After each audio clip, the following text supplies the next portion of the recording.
Представители стороны ответчика, у вас есть вопросы к обращающейся стороне? Можно Да, с Ваша места честь. отвечать. Да, У меня пожалуйста. вопрос Омуркулулу. Ладно, да? Да. Сидя, да, можно? Да, можно сидя. Давайте. Уважаемый истец, вопрос такой к вам. Вы согласны с тем, что арест – это временная мера, которая применяется государственным судом, государственными органами по их ходатайству, что он носит временный характер и никак не разрешается судьба этого имущества? Согласен. Согласен, это временная мера. И в вашем ходатайстве вы указываете о том, что следователь не вправе снимать. Но в той же статье Уголовно-процессуального кодекса, где указаны полномочия следователя, имеет место, что следователь осуществляет другие полномочия, предусмотренные настоящим кодексом. То есть статья 258, которая обязывает следователя снять арест, и следователь, руководствуясь этой статьей при прекращении дела, то есть что следователь поступает именно в рамках своих полномочий, предоставленных УПК.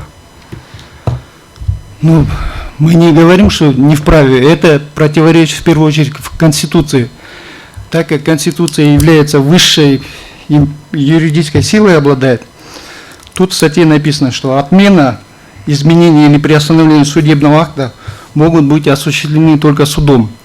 И когда у следователя стоит выбор или действовать по УПК, или по Конституции, получается, он действует по УПК. Хотя юридическая сила Конституции выше, да? Мы говорим, что это противоречит Конституции. Ну, статья 100 Конституции говорит, отмена, изменение, приостановление судебного решения, потому что это, ну, как бы, здесь речь идет, что должно быть принято какое-то решение в рамках, скажем, судопроизводства, а вы говорите здесь судебного акта. Ну, решение это само, получается, трактуется как судебный акт, потому что ранние Конституции содержали именно судебного акта. Конституция 93 года, 2010 года. Тут просто, я думаю, законодатель, имея в виду решение, он вложил в это общий смысл судебный акт. Спасибо. Еще вопросы?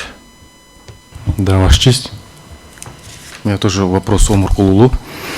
Вот вы говорите, что именно противоречит статье 61, а именно часть 1, да? В котором гласит, что каждому гарантируется судебная защита. Прекращая уголовное дело, отменяет одновременно арест, да, следственный судья. Могли ли вы, то есть, оспорить решение следственного судьи именно об отмене ареста в судебном порядке? То есть действие, бездействие самого следователя в судебном порядке могли бы вы оспорить? УПК дает право от действия, бездействия обжаловать. Но здесь мы увидели, что данная норма УПК противоречит именно Конституции, и тем самым она ограничивает право гражданина Турганбаева. Если бы, например, арест снимался бы следственным судьей, то назначалось бы судебное заседание, и на судебном заседании судья, выслушав стороны следователя, прокурора, потерпевшего и других граждан, других лиц, выносил бы, возможно, другое постановление, снять или не снять арест. В этом плане вот мы говорим, что у Турганбаева было ограничено право на судебную защиту, так как следователем единолично решается вопрос прекращения уголовного дела и снятия ареста. И опять же, это в первую очередь противоречит Конституции, мы говорим.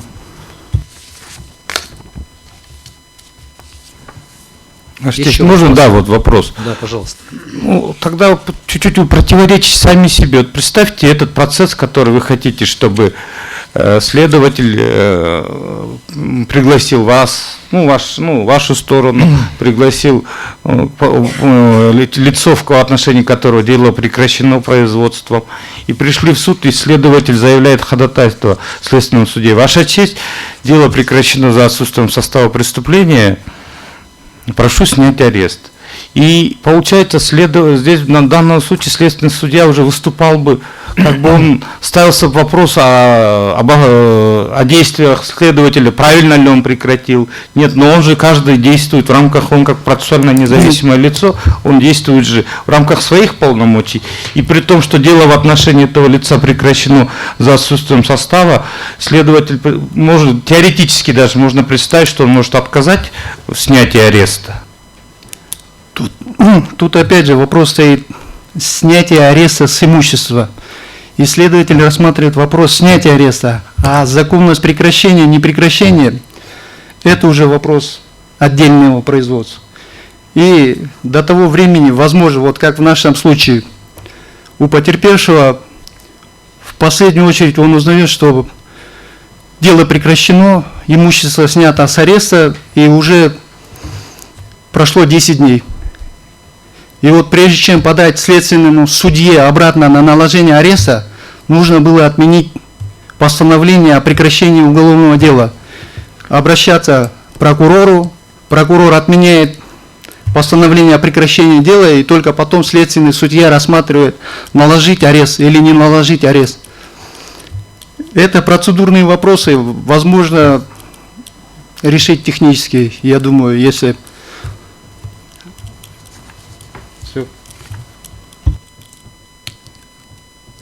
Есть еще вопросы? Нет вопросов, спасибо. Уважаемые судьи, есть у вас вопросы к обращающейся стороне? Нет? У меня есть вопрос к вам. Вы согласны с тем, что постановление о снятии с ареста, оно взаимообусловлено с постановлением о прекращении производства по делу? Что без постановления о прекращении производства по делу снятие с ареста, ну, имеется в виду именно в этом случае, в вашем случае, было невозможно? Я согласен. Сперва дело прекращается, а потом должно быть снято с ареста. Но в этом случае, вот мы как говорили, логичнее было бы, когда дело прекращалось, и возможность была у человека, ну, или у лиц, участвующих в уголовном судопроизводстве. Сейчас, чтобы более понятно было, да, я вам обрисую просто такую ситуацию. Есть логика еще правоприменения. Нужно правильно понимать в совокупности норм права. Если бы, например, следователь, да, прекратив производство по делу, ну, дождался время, предоставленное законом для обжалования этого постановления. Вы поняли, да? Законом предоставляется, по-моему, 10-дневный, да, там срок обжалования. И, скажем, после этого снимал с ареста. Вот такая логика правоприменения, ну, если бы она была бы. Как вы вообще с этой точки зрения оцениваете вот оспариваемую вами норму? Ну, это же, опять же, если право снятия ареста предоставить следователю, это, опять же, противоречит Конституции, так как в первой части... Я вам по-другому сейчас поясню, да? Скажем, дело прекратили обоснованно. Потерпевшему дали время, другим участникам дали время на обжалование этого постановления. Ну, предоставленное законом. Ну, потерпевший там согласился с решением о прекращении. Теперь обвиняемому тоже, в общем-то, лицо, нуждающееся в защите его прав и интересов, да? Вы, например, защищаете в этом случае не права и интересы потерпевшего, а права и интересы обвиняемого.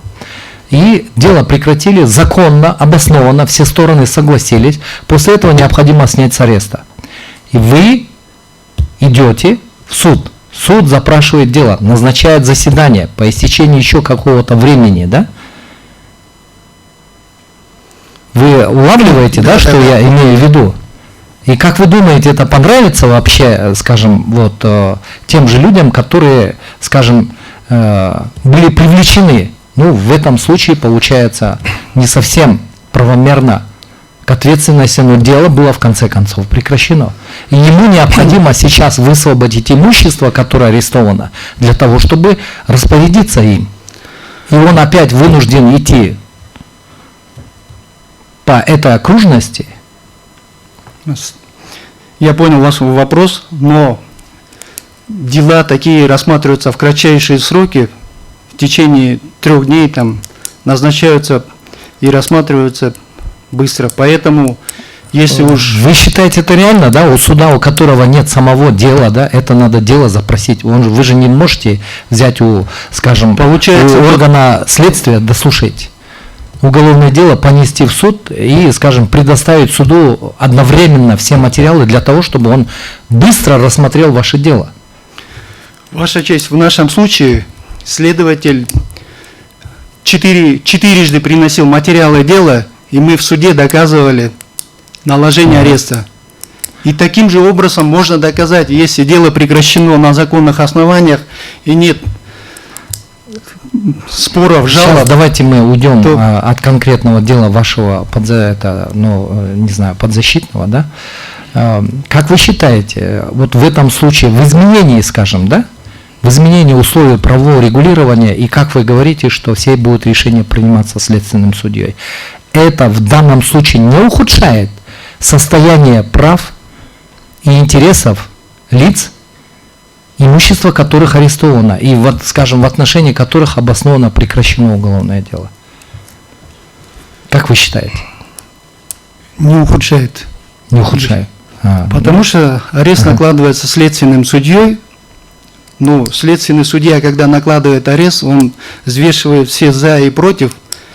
Этот вопрос у нас не рассматривает. Я Нет. сейчас имею в виду после прекращения, когда все стороны согласились, истек срок обжалования постановления о прекращении производства. И вот в этом случае наступает момент снятия с ареста имущества, да? Нужно снять, и, скажем, обвиняемому, который там несколько лет побыл в этом состоянии, ему срочно нужно, скажем, каким-то образом распорядиться этим имуществом, да? И вот изменение вот этой процедуры, когда, например, он мог получить постановление следователя и пойти, скажем, регистрационные органы и снять этот арест, или он должен, скажем, опять же идти в суд и, в общем-то, добиваться того, чтобы этот вопрос решался через суд. Это не ухудшает его положение, по вашему мнению, да?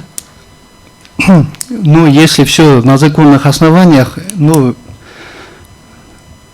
это, может быть, доставит ему дополнительные неудобства. Но это будет требование закона, так как, получается, на данный момент судебный акт отменяется следователем. Вот это главное. Сейчас я вам другой вопрос задал. Я вас услышал, мы вас услышали. Я понял. Спасибо. Ага, все хорошо.